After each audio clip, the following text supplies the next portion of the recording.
أعوذ بالله من الشيطان الرجيم. بسم الله الرحمن الرحيم. إن الحمد لله نحمده ونستعينه ونستغفره ونعوذ بالله من شرور أنفسنا وسيئات أعمالنا.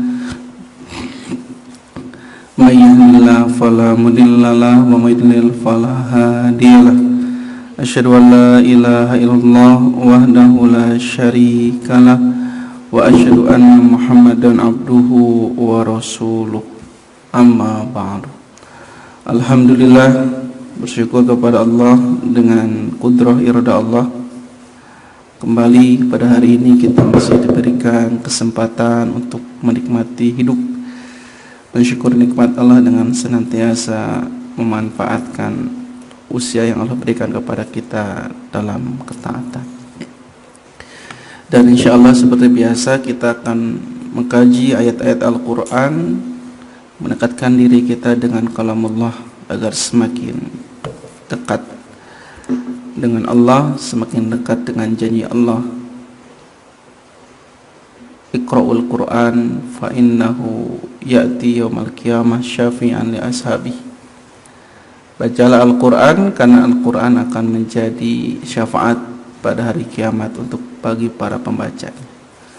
Khairukum man ta'allama Al-Quran wa 'allamahu. Sebaik-baiknya kalian adalah yang mempelajari Al-Quran dan mengajarkan Al-Quran. Pada hari ini kita kembali menghancak surah Al-Ghasyiyah. Sekarang masuk kepada ayat ke-17. Afala yanzuruna ilal ibili kaifa khuliqat.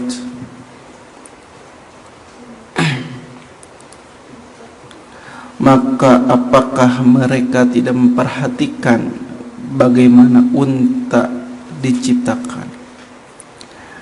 Setelah kemarin kita membahas tentang surga dengan segala kenikmatannya, pada ayat ini Allah ingin meyakinkan tentang ciptaannya. Dalam tafsir Ibnu Katsir disebutkan, yaqulu ta'ala amiran ibadahu bin nadri fi makhluqatihi ad-dalati ala qudratihi wa 'azamatihi. Allah berfirman memerintahkan kepada hamba-hambanya untuk memperhatikan makhluk-makhluknya yang menunjukkan akan kekuasaan dan kebesarannya. Jadi di sini Allah ingin menunjukkan kepada seluruh hamba-hambanya tentang kekuasaan dan keagungannya. Karena terkadang ketika orang itu diperingatkan tentang surga, neraka, masih saja banyak orang yang tidak percaya. Maka agar mereka percaya, salah satunya adalah dengan menunjukkan tanda-tanda kekuasaan Allah. Ya, dikasih tahu bahwa nanti ada hari akhirat, ada hari kebangkitan, ada surga dan neraka. Maka tetap banyak di antara orang-orang kafir pada saat itu tidak percaya kepada akhirat. Maka kata Allah, afala yanduruna ilal ibili kaifa khuliqat. Apakah mereka tidak memperhatikan bagaimana unta itu diciptakan? Ya, Allah mengarahkan dengan makhluknya. Coba pikirkan, tong boron nyiptakeun yang akan terjadi nanti, yang sekarang saja. Coba pikirkan siapa yang menciptakan gitu. Siapa yang menciptakan? Allah menggiring pikiran orang-orang agar bertafakkur dengan makhluknya. Yang pertama, ilal ibil, kepada unta dulu. Bagaimana Allah menciptakan unta. Yang kedua, ilas sama, coba pikirkan langit. Wa ilal jibal, coba pikirkan gunung-gunung. Wa ilal ardi, dan coba pikirkan bumi. Jadi 4 makhluk. Ibil, sama, langit, dan jibal, gunung dan bumi. Ya, jadi 4 makhluk yang Allah suruh kita memperhatikan dalam ayat ini.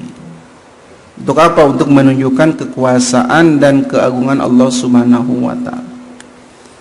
Di antara 4 makhluk ini yang paling kecil adalah unta. Langit, bumi, gunung, unta. Yang paling kecil adalah unta. Ya, kenapa unta? Ilal ibil, tidak ilal gajah. Coba perhatikan gajah gitunya. Padahal unta jeung gajah gedean mana? Gajah. Nanti ilal fili kaifa khuliqat. Tapi Allah menyuruh untuk memperhatikan unta. Kenapa? Unta gajah. Nah, salah satunya adalah karena unta yang paling dekat dengan orang Arab pada saat itu, yang paling akrab dengan orang Arab. Ilal ibil. Sedangkan gajah walaupun besar tetap tinggal di Arab di mana. Jarang ada gajah kecuali waktu serangan Raja Abraha. Nah, gajah mah biasanya banyak di mana? Di Afrika ya. Makanya Allah lihat unta. Tunggu jauh-jauh tinggal lihat unta. Karena unta itu selalu ada di tengah-tengah mereka. Namun orang kalau nabinya turun ke orang Indonesia mau ka unta meureun. Anfala yanduruna ilal embe cenah kitu. Afala yanduruna ilal ghanam gitu ya. Kaifa khuliqat. Tapi karena di sana yang dekat dengan orang Arab pada waktu itu unta, afala yanduruna ilal ibil kaifa khuliqat. Perhatikan unta. Yang enggak perlu jauh-jauh, itu maksud Allah makini. Enggak perlu jauh-jauh untuk melihat keagungan Allah. Enggak perlu ke langit, naik kapal. Enggak perlu ke planet-planet. Lihat yang dekat dengan Anda. Yang dekat dengan kamu, lihat unta. Kaifa khuliqat. Jangan jauh-jauh. Kenapa? Nah, di sini kata Ibnu Katsir, fa inna khalqun azibun. Ya, karena unta itu adalah makhluk yang sangat menakjubkan. Jadi unta itu makhluk yang menakjubkan, wa tarkibuha gharibun, dan bentuknya aneh. Jadi karena unta teh makhluk anu luar biasa dan bentuknya aneh. Gitu. Nah, disebut luar biasa. Gitu ya. Nah, fa innaha fi ghayatil quwwah wasyiddah. Karena unta itu sangat kuat dan keras. Sangat kuat dan keras gitu. Jadi unta itu hewan yang sangat kuat dan sangat keras. Jadi kalau kita naik unta itu di tubuhnya bisa mengangkat sampai 1/2 ton. Unta. Dia lamun unta mah saking kuat bisa mengangkat 1/2 ton. Itu kuatnya unta. Terus dina jarak perjalanan unta itu kuat berjalan sejauh 400 km tanpa makan dan minum. Taan unta. Nah, di sini kata Ibnu Katsir, fa innahu ghayatul quwwah wasyiddah. Unta adalah hewan yang kuat ya dan keras gitu ya. Karena bisa mengangkat barang sampai 500 kilo. Bisa mengangkat barang sampai 500 kilo, kan 1/2 ton. 1/2 ton itu sabaraha? 1/2 ton. 500 1 ton 1000 kilo. Yang menurut penelitian unta itu bisa mengangkat sampai 5 kintal. 1/2 ton kan 5 kintal teh. Gitu, dan bisa berjalan sejauh 400 km tanpa makan dan tanpa minum. Ya berhenti lah atau udah capek. Tanpa berhenti. Tanpa makan dan tanpa minum. Itu hebatnya unta. Makanya dulu orang Arab kalau dagang pakai unta. Ya lamun naikkeun barang 500 kilo teh si unta kieu langsung tiba-tiba duduk. Ya. Taikeun ta barang. Atau kita yang naik di kamar. Fatihana. Ya, terus tiba-tiba unta itu berdiri. Kan orang lamun ngangkat barang berat berdiri kumaha? Agak leong gitu kan? Tak unta mah agak leong. Walaupun beratnya 500 kilo. Ya konon katanya gara-gara lehernya besar. Isi lehernya yang besar itu, yang panjangnya itu menjadikan si unta itu stabil. Gitu. Ya, di sini kata Ibnu Katsir fa inna fi ghayatil quwa wasyiddah wa yamadhalika. Dan walaupun demikian, nah gitu. Wa hiya madzalika, walaupun demikian, talinu lil hamlis sakil wa tanqadu lil qaidid dhaif.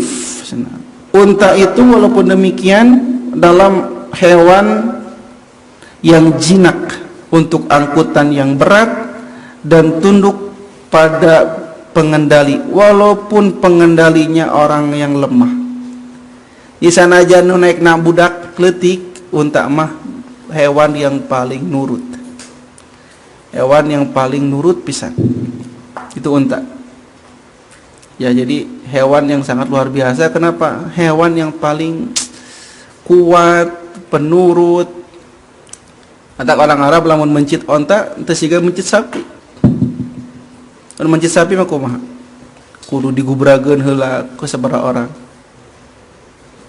Ya. Tapi kalau unta itu mencit teh sambil berdiri untana teh. Dikitu set langsung telepak. Unta mah teu kudu ditalian siga sapi. Cicing we kieu unta mah. Sambil berdiri. Ya, hewan yang paling bager sedunia namanya unta. Karena bager, nurut, kuat. Tak cek Allah, perhatikan unta. Gitu ya. Bagaimana Allah menciptakan unta. Kata Ibnu Katsir, hewan yang paling kuat, hewan yang paling keras, hewan yang paling tunduk, turut, penurut, senaya. Walaupun yang mengendalikannya orang yang lemah sekalipun. Nah, terus kata Ibnu Katsir di sini watu qalu wa yantafiu bi wabariha wa yashrabu labanuha wa labanaha yusrabu labanuha.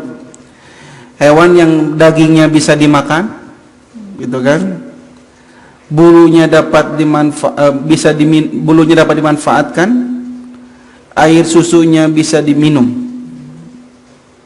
gitu. Dan orang Arab secara khusus kebanyakan memiliki unta. Secara umum memiliki unta sebagai kendaraan. Jadi manfaat unta itu yang pertama itu bisa dimakan, eta. Itunya. Yang kedua bisa diminum. Yang ketiga bisa ditumpahkan, ditunggangi. Yang keempat bisa dimanfaatkan,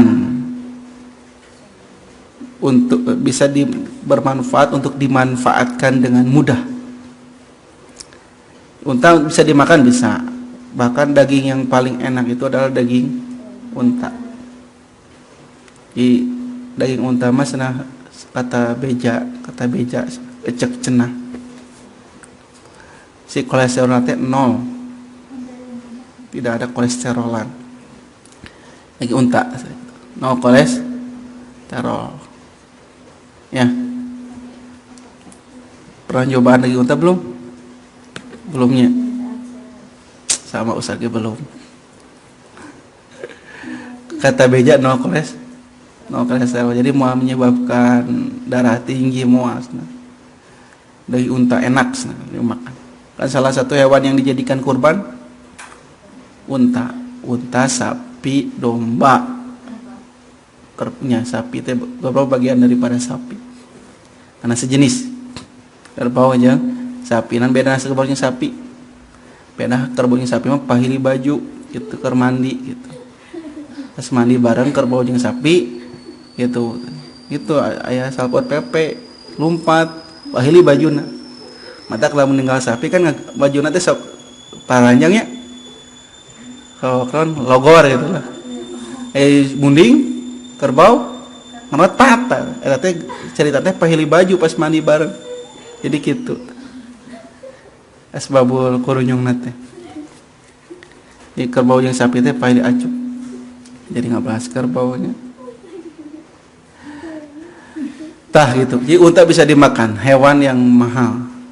Dulu itu harganya dulunya hijina teh 35 juta. Dulu. Dukain eta. Nabi Muhammad mahar ke Khadijah itu sabar unta. Kalau nggak salah sekitar 100 unta. Ya, berarti Nabi Muhammad beunghar atuh haritanya 35 juta kayak 100.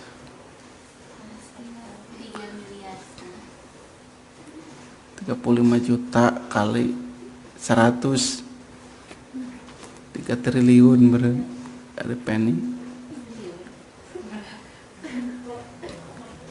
Ya, tanggal sendiri. Ada yang mengatakan Nabi Muhammad itu maharnya 20 unta, ada yang mengatakan sampai 100 unta.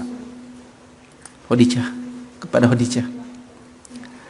Itu luar biasa. Tak kayak suami itu yang bisa memberikan mahar 100 ekor hayam.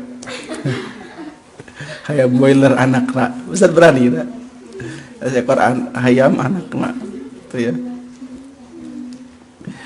Itu bisa dimakan. Kemudian unta bisa diminum. Minum naon?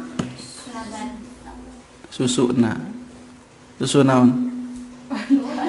unta. Susu unta ya. Susu unta itu bisa diminum. Enak susuna. Ustaz pernah susu nama. Mun gini can. Jadi di lamun umroh sok diajak ke tempat unta. Tempat menggembala unta gitu. Di sana orang-orang dipoto jeung unta. Plus minum susu unta.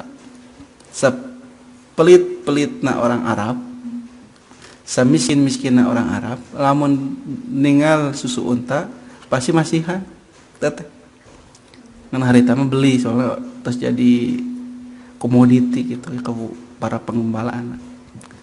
Susu unta teh rasana teh siga eta. Siga susu unta. Ya saya nerangkeun nya. Enak lah pokoknya. Lebih enak daripada susu kadaluarsa pokoknya. Atau susu haseum. Itu bisa diminum, naon susuna gitu. Wa yasrabu labanaha, dan dia bisa meminum susunya atau yusrabu labanuha, bisa diminum susunya. Bahkan bisa diminum juga air kencingnya. Susu unta itu. Susu unta. Unta itu, air seninya bisa diminum untuk obat. Terus di YouTube viral Ustaz Bahtiar Nasir minum air kencing unta. Karena memang ayat hadisnya. Salah satu suku yang dulu meminum susu unta dan air kencing unta itu adalah suku Urainah. Dan Nabi justru tidak melarang. Makanya ini dulu Ustaz Bahtiar Nasir minum air kencing unta. Gitu. Obat air kencing teh. Karena bersih dan steril gitu. Dan bisa diteliti lagi nih para ahli medis. Ya, jadi di hadis yang bisa diminum dari unta selain air susunya adalah air kencing kencing unta. Jadi obat untuk obat kita. Usah nyobaan air kencing nama. Tapi ente langsung diminum unta keur pipis langsung calangap ente. Gitu ya. Itu unta. Jadi bisa dimakan, bisa diminum, dan bisa ditunggangi, dijadikan sebagai kendaraan. Kata-kata Allah, afala yanzuruna ilal ibili kaifa khuliqat. Perhatikan unta.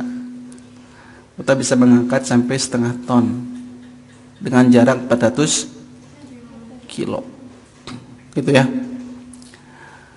Terus unta itu udah mah jaraknya jauh, jeung jarang minum unta. Jarang minum, tapi sekali minum yaitu 3 menit bisa menghabiskan 200 liter air. 3 menit. Lawan minum teh. Sekali minum dalam 3 menit bisa menghabiskan 200 liter air. Nah, udah gitu bisa kuat sampai tidak minum selama 1 bulan. Itu unta. Ya udah minum 3 menit terus saya diisian. Tadi dalam tubuhnya bisa menampung air kan. Terus lamun pipis teh kalau kencing teh irit. Diirit-irit. Sedikit, emang sedikit, lain diirit-irit. Emang waktu itu kalau kencing sedikit, beda jeung domba. Jadi kalau unta kencing 1/1000. Kalau domba 1/200. Itu domba. Domba mah beser, unta mah sedikit. Itu hebatnya unta. 1/1000. Sekali minum 300 liter. Sebulan kuat tidak minum. Ya, kata Ibnu Katsir, unta itu hewan yang paling kuat dalam segala kondisi. Ya, kuat dalam segala kondisi. Karena walaupun unta berjalan di tengah padang pasir itu kan padang yang apa? Gak jelas nona. Padang pasir tengah jelas nona. Kondisinya kadang panas pisan, kadang tiris pisan. Dia kalau di Arab itu kalau panas pisan, kalau dingin pisan. Tak enak ini di Bandung. Di Bandung mah stabil. Jadi kalau panas pisan. Si kaki telah menjalan tehnya, sika kebakar. Tapi lamun tiris sampai ka flu. Gitu. Kita lamun menuju pasar kita umroh, si sendal teh sok canak ibu-ibu. Pak Ustaz pangenakeun mangga Bu. Pas pulang beres tawaf mana sendal abdi. Si ibu geus ka hotel. Sendal dicadak itu ka hotel. Ku bager-bager teh sendal cadak ka hotel. Ustaz nyeker jalan kaki sabaraha meter. Tam. Saya jengke sampai Ustaz milarian dus. Gitu. Semua orang ngalikeun jelema ti mana cenah. Saking panasnya. Kayak orang Afrika ngalikeun. Panas har. Gitu teh. Har ari maneh cenah gitu. Panas pisan nih. Itu.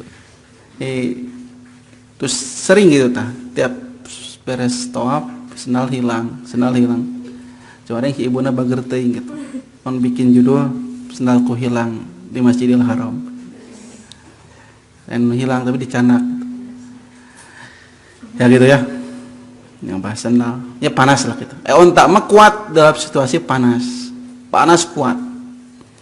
Dingin juga kuat karena bulunya yang tebal, rambutnya yang tebal, kemudian lamun aya badai teh si mata nanti si alis teh tebal gitu. Panjang yang tebal. Dia bisa menahan debu-debu yang masuk ke matanya. Kalau aya debu geuning ngapung gitu kan, orang suka perempuanan. Mang ke perempuanan teh bahasa Indonesia suka salah kelilipan tanah. Pasir lah. Kelilipan pasir. Tahu-tahu otomatis lamun set kemudian si kelopaknya besar tertutup oleh ku naon ku alisna. Kita kan urang mah alis palsunya di dieu mah kadang tebal make maskara gitu jeung make shadow di kandala. Unta mah asli. Teh kalau mun hoyong sambung alis pakai alis unta. Kuat. Hebat unta mah. Tak sok besar unta. Lamun hang nyoba naik unta dia kawin binatang di dia tah. Bayar tadi teh 20.000 nya. Di Bandung dinya. Aya Holki naik unta, Ustad juga naik unta jeung enakeun naik unta mah. Itu lebih enakeun naik unta daripada naik gajah. Gitu. Betul? Lami pisan. Di lambat kalem unta. Gitu. Ya. Dulu nu diajak ku kaum binatang teh Citra, Fitri, Sadei. Heeh. Ieu mah tong diajak kaum binatang. Ya bisi dedeyeun. Ya tekop ngali uta pipis cucok calangap gitu. Bahaya. Cek Ustaz cek dina hadis aya bahaya ya. Nah ieu mah sok dikit-dikit kabar dalil, jadi kabar dalil bahaya. Gitu. Tiba-tiba ke kita we jangan apa unta. Kita nya itu hebatnya unta. Terus bulunya bisa dimanfaatkan sana. Wa yuntafa'u biwabariha. Makanya di sini selain bisa dimakan, diminum, ditunggai bisa dimanfaatkan. Oh nya jadi unta itu kelopaknya transparan. Pas ada bu, perem, walaupun perem bisa ninggal, bisa jalan. Itu hebatnya unta. Ya fala yanduruna ilal ibili kaifa khuliqat. Ya kudu jauh-jauh. Tingali we un. Mata kesan dulu kata orang Arab, ketika aku mendengar ayat ini, ya. Kemudian ukhruju bina, ayo mari keluar. Hatta nanzura ilal ibil. Sampai kita melihat unta kaifa khuliqat, bagaimana diciptakan. Di orang Arab berbondong-bondong melihat unta. Ningali ke belakang rumah ke kandang. Gitu. Wah, diperhatikan unta. Luar biasa hebat. Itu kalau orang Arab. Amun di Sunda mah, ningali domba. Kali embe tak pola amun di rumahna melongan embe we kieu. Kitu nya. Diperhatikan nasi ka sukro samnya. Dicabakan nak moy gitu. Boleh dikiki nasi ka sukro nak moy nya. Dihuapkeun. Ih, untung teu kajejek teh. Harus dihuapkeun. Untung teu kajejek cenah. Patas dihuapkeun. Itu unta. Katanya. Tapi unta mah walaupun dari kecil di Arab tapi tidak bisa berbahasa Arab. Unta. Walaupun dari kecil di Arab tidak bisa berbahasa Arab unta mah. Gitu. Ya. Itu hebatnya untanya. Luar biasa Allah menciptakan unta. Nah, di sini yang pertama yang paling kecil Allah tunjukkan tafakuri unta. Ya.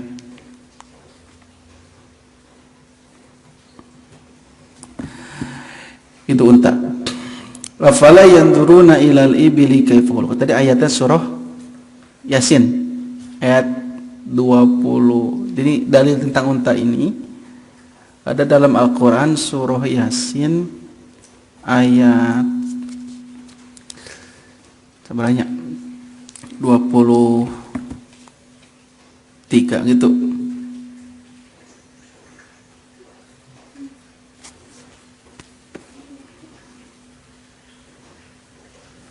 Oh Yasin ayat 72 sampai 73. Ayat itu. Wa dalalna lahum faminha raqubuhum wa minha yaqulun. Dan kami telah menundukkan hewan-hewan itu untuk mereka, maka darinya raqubuhum bisa dijadikan tunggangan, wa minha yaqulun, dan bisa dipakai untuk dimakan. Terus itu 73-nya walahum fiha manafi' wa masyarib, dan pada hewan-hewan itu bagi mereka ada berbagai manfaat dan bisa dipakai untuk diminum air susunya. Afala yashkurun, kenapa mereka tidak bersyukur? Surah Yasin ayat 72 sampai 73. Itu yang pertama unta. Gitu ya. Gitu. Dan bedana onta jeung kangkung. Bedana onta sareng kangkung. Onta mah di Arab, kangkung mah di Urab. Gitu. Terus ayat selanjutnya ayat 18. Wa ilas samai kaifa rufi'at. Ya. Dan lihatlah, perhatikanlah langit. Bagaimana langit itu ditinggikan. Kaifa rufi'at. Wa ilas sama kaifa rufi'at. Bagaimana langit? Ya. Allah tinggikan. Nah, dulu orang Arab ketika mendengar dua ayat ini, ayat 17 sampai 18, ya kata mereka, "Ayo keluar bersama kami. Kita perhatikan unta dan kita perhatikan langit." Kemudian Allah menyebutkan firman-Nya surah Qaf ayat 6. "Afalam yanduru ilas samai fawqahum kaifa banainaha wa zayyanaha wa malana min furuj." Maka apakah mereka tidak melihat akan langit yang ada di atas mereka, bagaimana kami meninggikannya dan menghiasinya, dan langit itu tidak mempunyai retak-retak sedikit pun. Langit, gitu ya. Jadi dua keajaiban yang kedua adalah langit. Ya.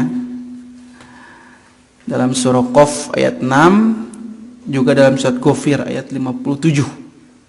La khalqus samawati akbaru min khalqin nas. Sungguh menciptakan langit itu penciptaan langit itu lebih besar daripada penciptaan manusia. Gitu. Walakin aksarun nas la ya'lamun. Karena kebanyakan manusia tidak memahami, tidak mengetahui. Itu langit. Jadi misi Allah ya, menyuruh kita untuk bertafakur agar berpikir kayak nate ujung-ujung nate. Ya, tidak ada yang menciptakan ini kecuali Allah. Jadi kalau orang Arab mah kalau orang asing melakukan penelitian, melakukan research-nya, kemudian tiba-tiba udah beres, luar biasa, gitu hungkul. Tapi kalau orang Islam itu ketika meneliti, dia langsung mengembalikannya kepada Allah. Tidak mungkin ada kekuatan seperti ini kecuali dengan izin Allah. Dulu ada Profesor Simwe gitu ya, teman Ustadz gitu ya, udah meninggal almarhum, tinggalnya di logam gitu. Dia itu bisa meneliti batu, mana ada batu yang berpiduiten, mana batu yang bisa melahirkan uang atau tidak melahirkan uang. Jadi seolah-olah si batu itu ngomong, bercerita tentang langit, ahli geologi itu kan, dipakai ke orang asing, kerjaan anak gitu, kerjaannya di hutan, tapi luar biasa itu. Nah gitu. Ketika bertemu dengan orang asing, beliau mengatakan, orang asing ngomong gini, ini luar biasa, it is amazing. Gitu gue orang asing masalah teman ada orang asing, kalau neliti batu dia mengatakan ini luar biasa. Tapi kalau Pak Haji almarhum, dia mengatakan ini adalah sesuatu yang Allah ciptakan, ada penciptanya, nggak mungkin ada barang yang luar biasa seperti ini tapi tidak ada yang menciptakan. Gitu. Waktu dulu menerangkan tentang kejadian Nabi Musa yang membelah lautan, beliau menerangkan sisi ilmiahnya. Gini nih, sisi ilmiahnya Nabi Musa itu membelah lautan. Ternyata itu ada tsunami gitu, gelombang tsunami itu menurut beliau diteliti, dijelaskan. Terus tentang suara gitu ya. Kenapa kita bisa merekam suara gitu ya. Itu ada sisi ilmiahnya. Gitu. Bahkan menurut beliau yakin bahwa nanti suatu saat nanti ada alat yang bisa mendeteksi suara ribuan tahun lalu. Itu beliau sama bisa yakin seperti itu. Makanya wajar kalau di akhirat nanti rekaman yang tidak bisa kita pungkiri. Maya'jubu anhu misqala dzarratin. Gitu ya, tidak bisa menghindar dari pantauan Allah walaupun sebesar dzarrah. Saghiratin wala kabirah. Ya rekaman ayat. Tong barongke di akhirat, di dunia kita bisa merekam kan. Ya seperti ini merekam. Bisa mendengar suara yang sudah terjadi di masa lalu gitu kan. Nah, di akhirat juga lebih canggih alat. Gitu. Bahkan beliau yakin ada alat yang bisa mendeteksi.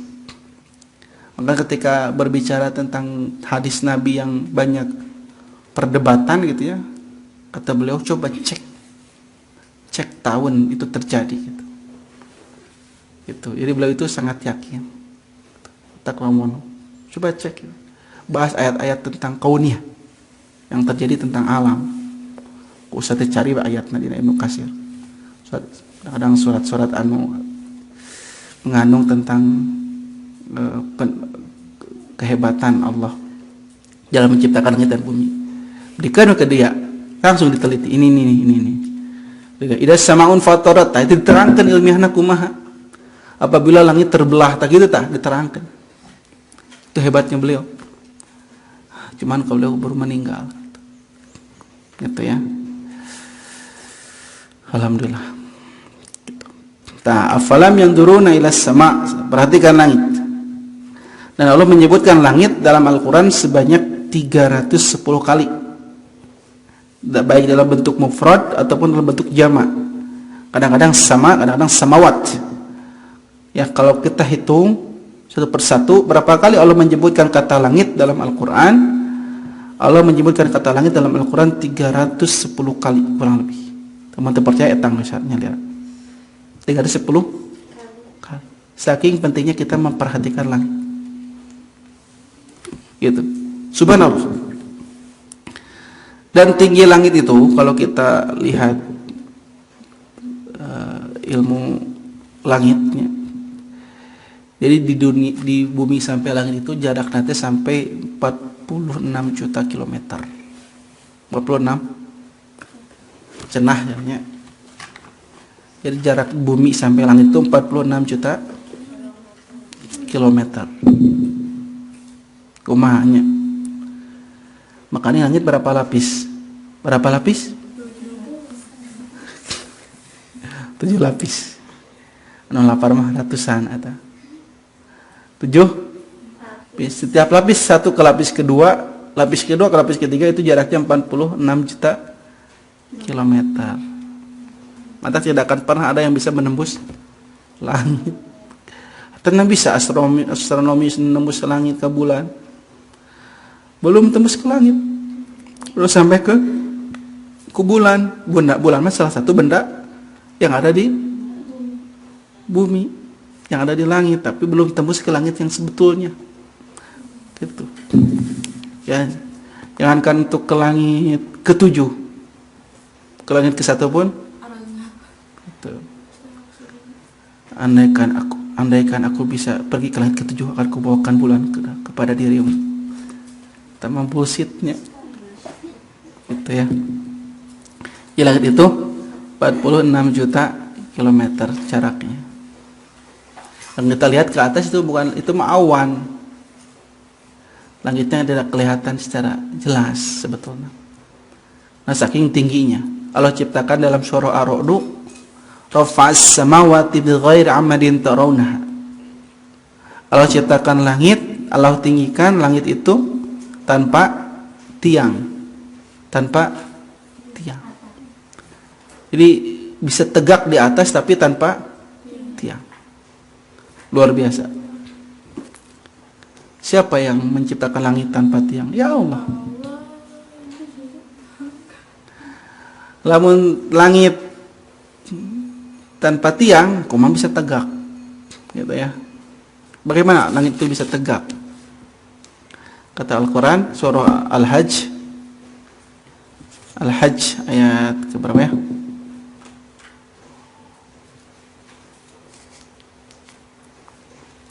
Surah Al-Hajj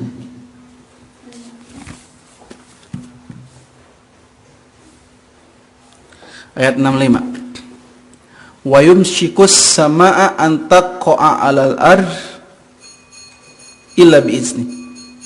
Dan dia menahan langit agar tidak jatuh kecuali dengan izinnya. Jadi benda-benda langit itu tidak jatuh. Kan di langit itu ada berapa galaksi? Yang kita kenal cuman galaksi Bima Sakti. Yang kan ada langit, ada planet gitu kan. Di sana tuh beredar dalam galaksi.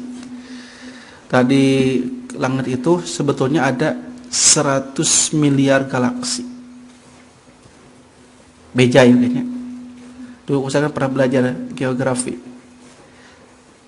ada 100 miliar Bima galaksi. Gitu. Yang kita kenal galaksi Bima Sakti. Dan setiap satu galaksi itu, kalau galaksinya paling kecil gitu ya, galaksi paling kecil itu di langit tuh menampung 10 juta planet gitu kalau nggak salah. Jadi satu Bima Sakti yang paling kecil menampung 10 juta planet. Planet atau bintang lah, ya lupa lagi itu. Lalu paling besar sampai 5 miliar planet. Mata yang kita kenal planet Mepe Blue Saonep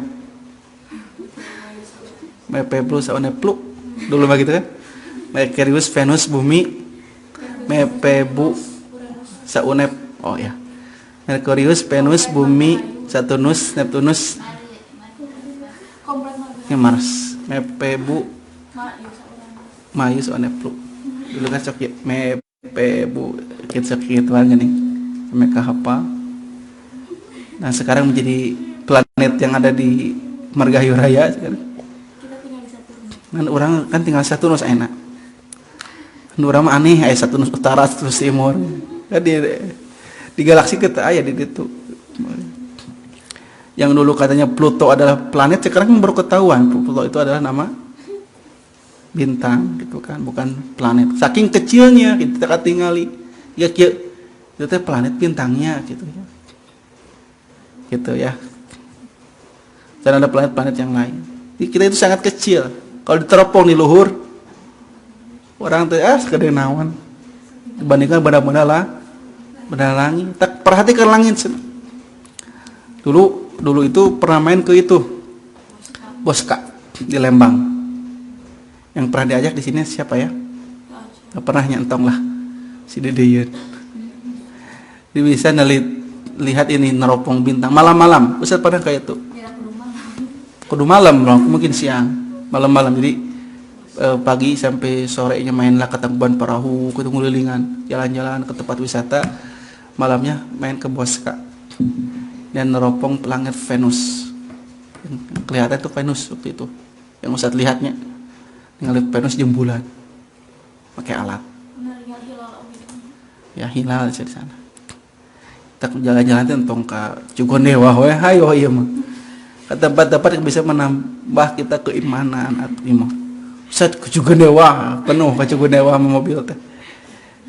Ajak ke tempat anu bermanfaat meni. Oream. Itunya kemarin main ke Bukit Senyum kalakah stenda hayo perhatikan makanan. Teliti tah kenapa pohon bisa badak si kakinya. Ngerti pohon.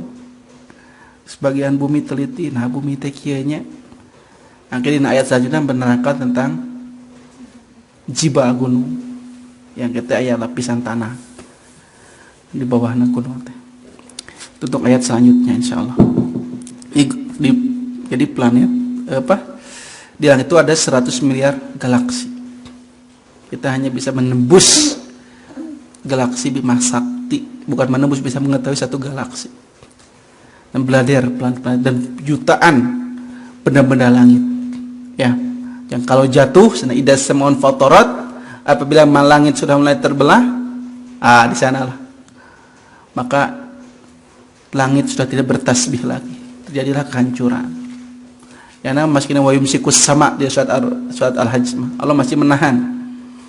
Walaupun langit tanpa tiang. Tak bersyukur aina langit masih kena ditahan oleh Allah. Dan yang mengatakan tanpa tiang, dan mengatakan tiangnya tidak kelihatan.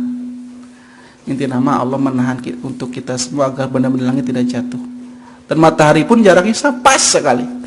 Jadi kalau matahari terlalu jauh, orang bakal beku, kedinginan. Kalau matahari terlalu dekat,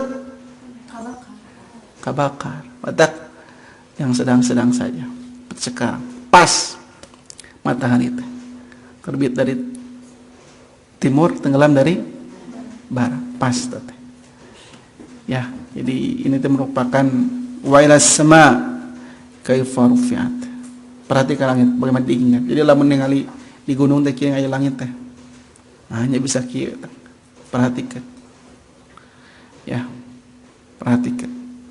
Dan gelombang angin di atas langit, gelombang awan.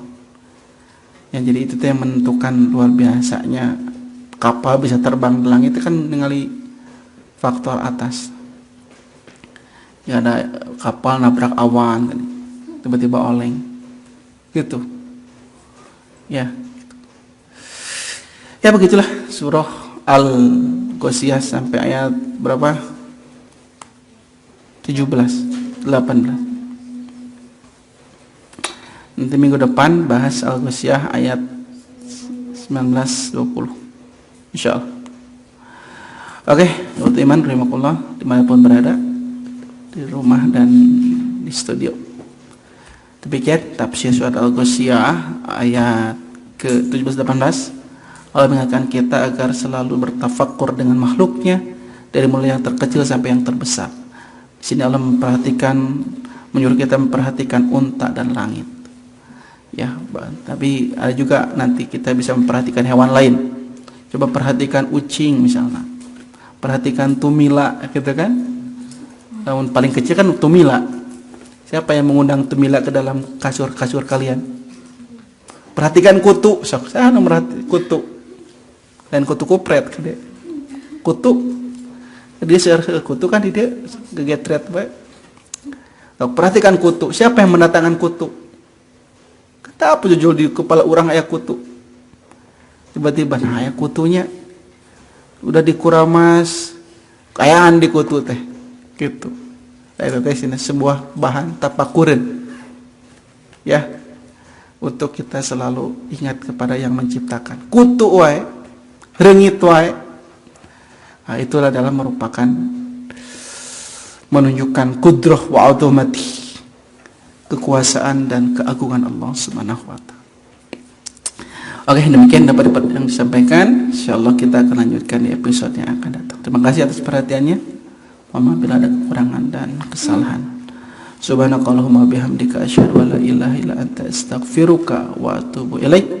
Aqulu qouli hadza wa astaghfiru lakum. Assalamualaikum warahmatullahi wabarakatuh.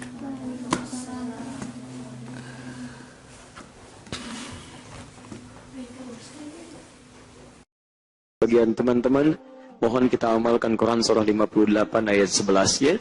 Ya ayyuhalladzina amanu idza qila lakum tafassahu fil majalis fafsahu yafsahullahu lakum. Hei orang-orang beriman, jika diinfokan pada kita, ayo kita share, luaskan supaya orang lain mendapatkan kenyamanan yang sama, maka cepat respon. Orang yang bisa meluaskan bagi orang lain, Allah akan luaskan titian kehidupan apapun yang amalkan dalam kehidupannya.